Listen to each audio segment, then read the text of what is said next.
नमस्कार साथियों, आप सभी का आपके अपने YouTube channel historical of Rajasthan XYZ में स्वागत है। आज की जो अपनी वीडियो होने वाली दोस्तों राजस्थान जीके से संबंधित होने वाली है। राजस्थान जीके में दोस्तों जितने भी इंपॉर्टेंट जो क्वेश्चन बनते हैं यानी कि प्रश्नोत्तरी बनती है उनके बारे में अपन दोस्तों नवीनतम अपडेट 2024 के साथ में डिस्कशन कर रहे हैं। और वो भी जो भी क्वेश्चनों के बारे में अपन डिस्कशन कर रहे हैं दोस्तों जिला दर्शन के अनुसार डिस्कशन कर रहे हैं। तो सबसे पहले अपन ने जयपुर संभाग में टोटल जितने भी जिले आते हैं यानी कि 7 जिले आते हैं, सातों जिले के बारे में डिस्कशन करना प्रारंभ किया था, जिसमें सबसे पहले अलवर, जयपुर शहर, जयपुर ग्रामीण, दूदू और दौसा के बारे में दोस्तों अपन डिस्कशन कर चुके हैं। और वर्तमान में जो अपना जिला चल रहा है दोस्तों वो कौन सा जिला चल रहा है? कोटपुतली बहरोड। ठीक है, कोटपुतली बहरोड से संबंधित दोस्तों जितने भी इंपॉर्टेंट क्वेश्चन बनते हैं उन क्वेश्चनों के बारे में अपन इस वीडियो में डिस्कशन करेंगे। और आज की वीडियो नंबर दोस्तों 14वें नंबर की वीडियो है। और आप राजस्थान से रिलेटेड किसी भी एग्जाम की तैयारी कर रहे हो, चाहे सीईटी हो, रेट मेंस हो या फिर पशु परिसर हो दोस्तों, किसी भी एग्जाम की तैयारी कर रहे हो, एलडीसी, राजस्थान पुलिस वगैरह, तो ये वीडियो आपके लिए बहुत ही शानदार होने वाली है। ठीक है, तो यहाँ पे दोस्तों आज का सबसे पहला क्वेश्चन अपने सामने है। राजस्थान के किन जिलों का पुनर्गठन कर कोटपुतली बहरोड नामक नए जिले का गठन किया गया? तो यहाँ पे दोस्तों राजस्थान का ऐसे कौन से जिलों का पुनर्गठन करके कोटपुतली बहरोड का मतलब कि निर्माण किया गया, पुनर्गठन किया गया? तो इसका अपना राइट आंसर क्या हो जाएगा? ये दोस्तों जयपुर और अलवर का पुनर्गठन करके कोटपुतली और बहरोड मतलब कि दोनों को एक साथ मिलाकर एक कोटपुतली बहरोड नामक नया जिला बनाया गया। ठीक है, तो कोटपुतली दोस्तों जयपुर जिले से संबंधित है और बहरोड की बात करें दोस्तों बहरोड अलवर से संबंधित है। ठीक है, तो ये जयपुर और अलवर से संबंधित हो जाएगा। नेक्स्ट देखिए, कोटपुतली बहरोड जिले का गठन जयपुर व अलवर जिले की पुनर्गठन कर किया गया। निम्न में से जयपुर जिले की कौन कौन सी तहसीलें इसमें मिलाएगी? तो यहाँ पे दोस्तों कोटपुतली बहरोड के अंतर्गत जयपुर की कौन कौन सी तहसीलों को शामिल किया गया? तो ये शामिल की गई दोस्तों विराटनगर, पावटा, कोटपुतली दोस्तों, ये तहसीलें इनमें शामिल की गई। ठीक है, और अलवर जिले की जो तहसीलें थी वो कौन कौन सी थी दोस्तों?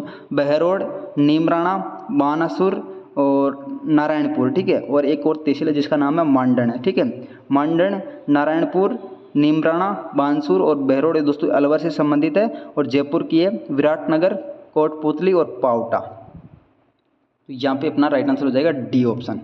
नेक्स्ट देखिए, कोटपुतली बहरोड जिले की सीमा राजस्थान के कितने जिलों से लगती है? तो कोटपुतली जो बहरोड जिला दोस्तों अलवर और जयपुर मतलब कि जयपुर से निकाला गया है। और ये जो मतलब कि कितने जिलों के साथ में सीमा बनाता है? तो ये 4 जिलों के साथ में सीमा बनाता है। और 4 जिले कौन कौन से हैं? तो दोस्तों नीमका थाना, खेरतल तिजारा, अलवर और जयपुर ग्रामीण। ठीक है, जयपुर ग्रामीण, खेरतल तिजारा, अलवर और नीमका थाना। ठीक है, नेक्स्ट देखिए, जोधपुरा सभ्यता से प्राप्त अवशेष किस काल से संबंधित है? तो जोधपुरा सभ्यता में दोस्तों कौन से काल से संबंधित अवशेष प्राप्त हुए थे?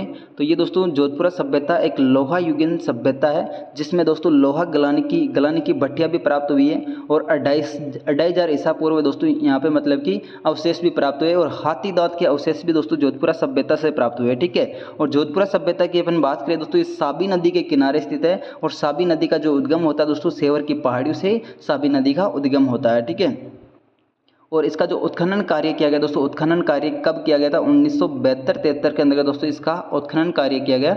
वो भी किसके द्वारा किया गया दोस्तों? तो यहाँ पे इसका उत्खनन कार्य किया गया था आरसी अग्रवाल और विजय कुमार के द्वारा। ठीक है, 1972-73 में। नेक्स्ट देखिए, जोधपुरा सभ्यता राजस्थान के किस जिले में स्थित है? तो वापस वही क्वेश्चन है, थोड़ा सा पूछने का तरीका चेंज किया गया। तो जोधपुरा सभ्यता दोस्तों राजस्थान के कौन से जिले में हो जाएगी? पहले दोस्तों जयपुर में आती थी लेकिन वर्तमान में दोस्तों नया जिला बन गया जो कि कोटपुतली बहरोड के अंतर्गत ये जोधपुरा सभ्यता आती है, जो कि दोस्तों साबी नदी के किनारे स्थित है। और साबी नदी का जो उद्गम होता है सेवर की पहाड़ियों से होता है। और इसका उत्खनन कार्य किया गया दोस्तों 1972-73 में आरसी अग्रवाल व विजय कुमार के नेतृत्व में। ठीक है, और ये दोस्तों 2500 ईसा पूर्व के यहाँ पे अवशेष प्राप्त हुए और यहाँ पे दोस्तों हाथी दांत के अवशेष भी प्राप्त हुए थे। ठीक है, नेक्स्ट देखिए, जोधपुरा सभ्यता किस नदी के किनारे स्थित है? तो वापस वही क्वेश्चन मैं आपको ऑलरेडी बता चुका दोस्तों, ये साबी नदी के किनारे स्थित है। और साबी नदी का जो उद्गम होता है दोस्तों वो कहाँ से होता है? सेवर की पहाड़ियाँ, जयपुर से दोस्तों साबी नदी का उद्गम होता है। ठीक है, और साबी की नदी के किनारे दोस्तों जोधपुरा सभ्यता स्थित है। और साबी नदी पे दोस्तों अकबर के द्वारा एक बांध बनाने की कोशिश भी की थी लेकिन वो बांध नहीं बना पाए थे। ठीक है, साबी नदी पे किसके द्वारा बांध बनाने की कोशिश की थी? अकबर के द्वारा।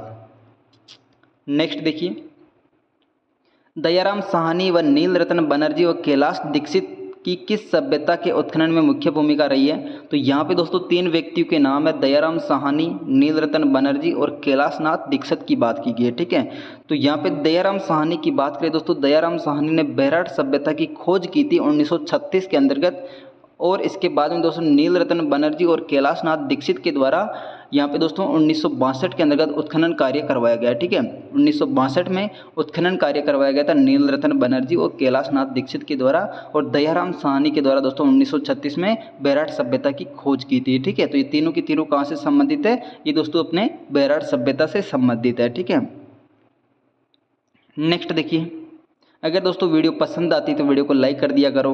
आपसे हम केवल लाइक मांगते हैं, इसके अलावा और कुछ भी नहीं मांगते। ठीक है, मत्स्य जनपद की राजधानी थी, तो मत्स्य जनपद की जो राजधानी थी वो कौन सी राजधानी हो जाएगी, विराटनगर। ठीक है, विराटनगर दोस्तों मत्स्य जनपद की राजधानी थी। नेक्स्ट देखिए, कोटपुतली बेहरोड जिले की सीमा भारत के किस राज्य के साथ में लगती है। तो कोटपुतली बेहरोड दोस्तों राजस्थान के 4 जिलों के साथ में सीमा बनाता है। वो 4 जिले कौन कौन से हैं, एक तो अपना खेरतल, तिजारा, अलवर और जयपुर ग्रामीण, इसके अलावा दोस्तों नीम का थाना। ठीक है, 4 जिलों के साथ में सीमा बनाता है, लेकिन इसके अलावा दोस्तों एक राज्य के साथ में भी सीमा बनाता है, और राज्य कौन सा हो जाएगा, हरियाणा राज्य। ठीक है, हरियाणा राज्य के साथ में कोटपुतली बेहरोड अपनी सीमा बनाता है। नेक्स्ट देखिए, निम्नलिखित में से किस स्थान से इंडो ग्रीक शासकों के 28 सिक्के प्राप्त हुए थे। तो यहाँ पे दोस्तों इंडो ग्रीक शासकों के जो 28 सिक्के प्राप्त हुए थे दोस्तों, ये कौन सी सभ्यता से प्राप्त हुए थे, ये दोस्तों बेहराट सभ्यता से 28 सिक्के प्राप्त हुए थे। ठीक है, तो यहाँ पे दोस्तों बेहराट सभ्यता से लगभग 36 मुद्राएं प्राप्त हुई थी, एक सूती कपड़े में बंधी हुई। ठीक है, सूती कपड़े में बंधी हुई दोस्तों लगभग कितनी 36 मुद्राएं प्राप्त हुई थी। और बेहराट सभ्यता के अंदर दोस्तों एक तो भीम डोंगरी स्थित है, जहाँ से दोस्तों C.L. क्राइल के द्वारा 1871 में C.L. क्राइल के द्वारा 1871 में शंख लिपि में उत्कीर्ण शिलालेख की खोज की गई थी, जो कि दोस्तों अभी वर्तमान में मतलब कि कहाँ पे ये शंख लिपि में दोस्तों एक शिलालेख की खोज की गई थी, और किसके द्वारा की गई दोस्तों, C.L. क्राइल के द्वारा। और कब की गई दोस्तों, 1871 में। और कौन सी डोंगरी थी, बेहराट सभ्यता की भीम डोंगरी से। ठीक है, और बेहराट सभ्यता के प्राग ऐतिहासिक काल के मानव के अवशेष भी मिले हैं, और विराटनगर में दोस्तों प्राग ऐतिहासिक हथियारों के निर्माण का भी बड़ा कारखाना मिला है। ठीक है, तो विराटनगर में दोस्तों एक तो मतलब कि कारखाना, किसका कारखाना था, हथियारों का कारखाना। इसके अलावा दोस्तों मानव के अवशेष, 1871 में शंख लिपि में उत्कीर्ण शिलालेख जो कि C.L. क्राइल के द्वारा 1871 में भीम डोंगरी से प्राप्त हुआ था, और 36 मुद्राएं प्राप्त हुई दोस्तों सूती कपड़े में बंधी हुई। ठीक है, नेक्स्ट देखिए, बेहराट का प्रथम उत्खनन किसके नेतृत्व में किया गया। तो यहाँ पे दोस्तों बेहराट का जो खोज की गई थी, तो बेहराट सभ्यता की, वो दयाराम साहनी के द्वारा 1936 में की गई थी, लेकिन जो इसका उत्खनन कार्य किया गया दोस्तों नीलरतन बनर्जी और कैलाश दीक्षित के द्वारा 1962 के अंदर दोस्तों इसका उत्खनन कार्य किया गया। तो यहाँ पे अपना राइट आंसर हो जाएगा डी ऑप्शन। नेक्स्ट देखिए, निम्नलिखित में से किस उत्खनन स्थल से चांदी की मुद्रा पंचमार्क प्राप्त हुई है। तो यहाँ पे दोस्तों चांदी की मुद्रा पंचमार्क कौन से सभ्यता से प्राप्त हुई है। तो इसका अपना राइट आंसर क्या हो जाएगा दोस्तों, पंच मुद्रा। ठीक है, पंचमार्क, चांदी की मुद्रा दोस्तों पंचमार्क जो कि कौन सी सभ्यता से प्राप्त हुई है, ये दोस्तों प्राप्त हुई है बेहराट सभ्यता से। ठीक है, बेहराट सभ्यता से प्राप्त हुई है। और एक चीनी यात्री था जिसका नाम है हेन सांग दोस्तों 734 ईस्वी की बात करते हैं, हेन सांग से संबंधित है, बेहराट सभ्यता की यात्रा का उल्लेख करता है। कौन करता है दोस्तों, हेन सांग, जो कि 734 ईस्वी की बात है, जो कि बेहराट सभ्यता की यात्रा का उल्लेख करता है। उसने बेहराट का क्षेत्रफल लगभग कितना बताया दोस्तों, 2.5 मील दोस्तों, मतलब कि चीनी यात्री हेन सांग ने दोस्तों बेहराट सभ्यता का क्षेत्रफल बताया। और यहाँ पे लगभग 8 बौद्ध मठों का मतलब कि उल्लेख भी चीनी यात्री हेन सांग करता है। ठीक है, 8 बौद्ध मठ थे यहाँ पे। नेक्स्ट देखिए, भीम डोंगरी, बीजक डोंगरी, महादेव डोंगरी और गणेश डोंगरी राजस्थान की किस सभ्यता स्थल से संबंधित है। तो दोस्तों ये सभी की सभी डोंगरियाँ कहाँ से संबंधित हो जाएगी, ये दोस्तों बेहराट सभ्यता से संबंधित है। ठीक है, बेहराट सभ्यता से संबंधित है, भीम डोंगरी, बीजक डोंगरी, महादेव डोंगरी, गणेश डोंगरी। ठीक है, नेक्स्ट देखिए, अर्जुन की गंगा व रुंडित सरिता के नाम से दोस्तों कौन सी नदी जानी जाती है? तो अर्जुन की गंगा कहो, चाहे रुंडित नदी कहो, या दोस्तों ताला नदी कहो, ये तीनों के तीनों जो नाम है दोस्तों, अर्जुन की गंगा, रुंडित नदी या फिर दोस्तों ताला नदी, ये कौन सी हो जाएगी? बाणगंगा नदी। ठीक है, बाणगंगा नदी का जो उद्गम होता है वो कहाँ से होता है? बैराट की पहाड़ियों से दोस्तों इसका उद्गम होता है। ठीक है, और बाणगंगा नदी के किनारे दोस्तों बैराट सभ्यता स्थित है और साबी नदी के किनारे दोस्तों जोधपुरा सभ्यता स्थित है। ठीक है, नेक्स्ट देखिए, बाणगंगा नदी का उद्गम कहाँ से होता है? तो वापस वही क्वेश्चन है दोस्तों, बाणगंगा नदी से किस नदी का उद्गम होता है? सॉरी, कौन सी नदी का? बैराट की पहाड़ी से दोस्तों बाणगंगा नदी का उद्गम होता है। ठीक है, और खमनौर की पहाड़ियों की बात करें दोस्तों, खमनौर की पहाड़ी से कौन सी नदी का उद्गम होता है? अपने बनास नदी का उद्गम होता है। ठीक है, नेक्स्ट देखिए, जिलानी माता का मंदिर किस जिले में स्थित है? तो जिलानी माता की बात करें दोस्तों, ये पहले अलवर जिले में आती थी, लेकिन वर्तमान में दोस्तों जिलानी माता का मंदिर कहाँ पे हो जाएगा? ये दोस्तों कोटपुतली बहरोड के अंतर्गत। ठीक है, कोटपुतली बहरोड के अंतर्गत जिलानी माता का मंदिर है, और पहले दोस्तों कौन से क्षेत्र में आती? तो ये बहरोड के अंतर्गत आती थी। ठीक है, जिलानी माता बहरोड में आती थी, जो कि अलवर में था, और अभी वर्तमान में दोस्तों नया जिला का गठन किया गया, जो कि कोटपुतली बहरोड के नाम से जाना जाता है। और जिलानी माता का जो मतलब कि प्रसिद्ध है दोस्तों, जिलानी माता दोस्तों प्रसिद्ध क्यों है? ये मतलब कि धर्मांतरण को रोकने के लिए सहायता करने वाली थी। ठीक है, धर्मांतरण यानी कि धर्म में मतलब कि परिवर्तन होना, धर्म को मतलब कि एक दूसरे में परिवर्तन होना, उसको रोकने के लिए दोस्तों जिलानी माता ने कार्य किया था, जो कि कहाँ से संबंधित है? बहरोड से संबंधित है। नेक्स्ट देखिए, 1837 ईस्वी में बीजक डूंगरी स्थित अशोक शिलालेख की खोज किसने की थी? तो यहाँ पे दोस्तों बीजक की डूंगरी है बैराट सभ्यता में, जो कि 1837 में इसकी खोज की थी अशोक शिलालेख की। ठीक है, ये दोस्तों खोज किसके द्वारा की गई थी? तो यहाँ पे अपना इसका राइट आंसर क्या हो जाएगा? ये खोज की थी कैप्टन बर्ट के द्वारा। ठीक है, कैप्टन बर्ट के द्वारा अशोक शिलालेख की खोज की थी 1837 में, और इसको 1840 में, लगभग 3 साल बाद में 1840 में इसको पत्थर से काट कर कलकत्ता संग्रहालय में मतलब कि रखवा दिया गया था। ठीक है, कलकत्ता संग्रहालय में अभी भी रखा हुआ दोस्तों, 1840 में रखा था चट्टान से काट कर। कौन सा शिलालेख? अशोक का ब्राबू शिलालेख। ठीक है, नेक्स्ट देखिए, बैराट से प्राप्त ब्राबू शिलालेख सम्राट अशोक को बौद्ध होना सिद्ध करता है, ये वर्तमान में किस संग्रहालय में सुरक्षित है?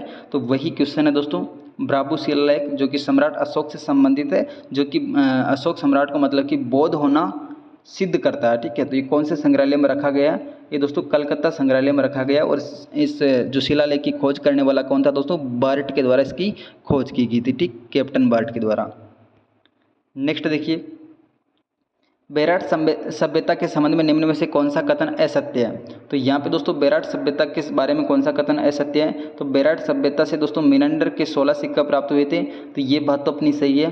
भारत में सर्वप्रथम मंदिर के अवशेष दोस्तों बैराट सभ्यता से प्राप्त हुए थे, तो ये बात भी सही है दोस्तों। यहाँ से सेल चित्रकला के प्रमाण भी प्राप्त हुए, तो ये बात भी सही है दोस्तों। सभी के सभी ऑप्शन अपने सही है। ठीक है, उपयुक्त सभी कथन सत्य हैं। नेक्स्ट देखिए, राजस्थान एकीकरण के दौरान किस चरण के तहत दोस्तों नीमराणा ठिकाने का विलय राजस्थान में किया गया था?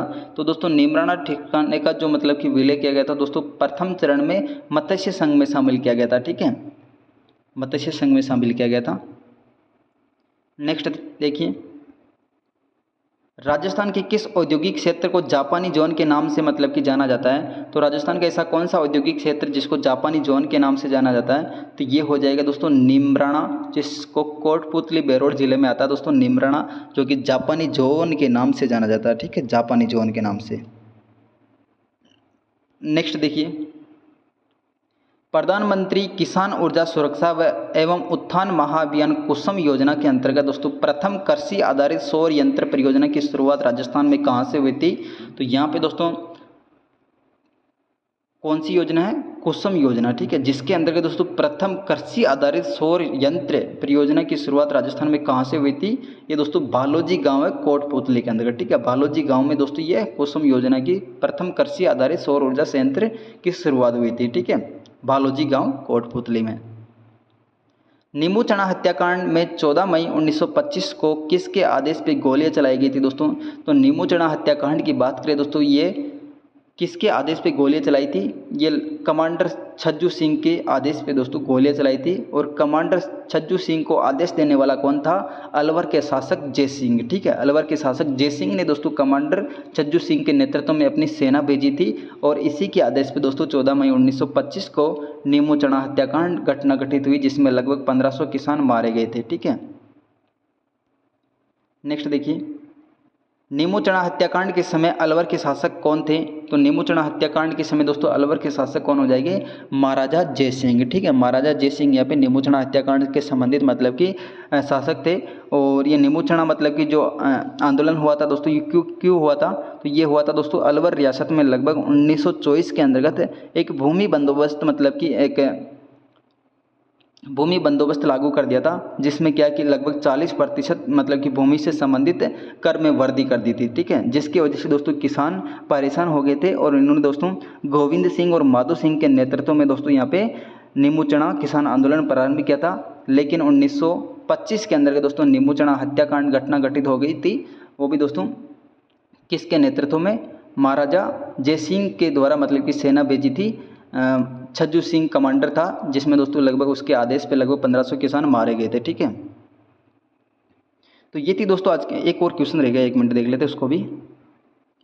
काले संगमरमर है तो प्रसिद्ध बेसलाना किस जिले में स्थित है? तो यहाँ पे दोस्तों काले संगमरमर के लिए दोस्तों एक प्रसिद्ध स्थान है बेंसलाना। ठीक है, बेंसलाना दोस्तों ये पहले जयपुर जिले में आता था, लेकिन वर्तमान में दोस्तों कोटपुतली बेरोड से संबंधित है। काले संगमरमर कहाँ से संबंधित है? कोटपुतली बेरोड से संबंधित, पहले जयपुर में आता था बेंसलाना। ठीक है, तो ये थी दोस्तों आज की वीडियो। अगर वीडियो आपको पसंद आए तो वीडियो को लाइक कर दीजिएगा, चैनल को सब्सक्राइब कर दीजिएगा। और कोटपुतली बेरोड से संबंधित दोस्तों एक और वीडियो बनेगी, जिसमें अपन लगभग 15-20 क्वेश्चनों के बारे में और डिस्कशन करेंगे। Thanks for watching, see you again.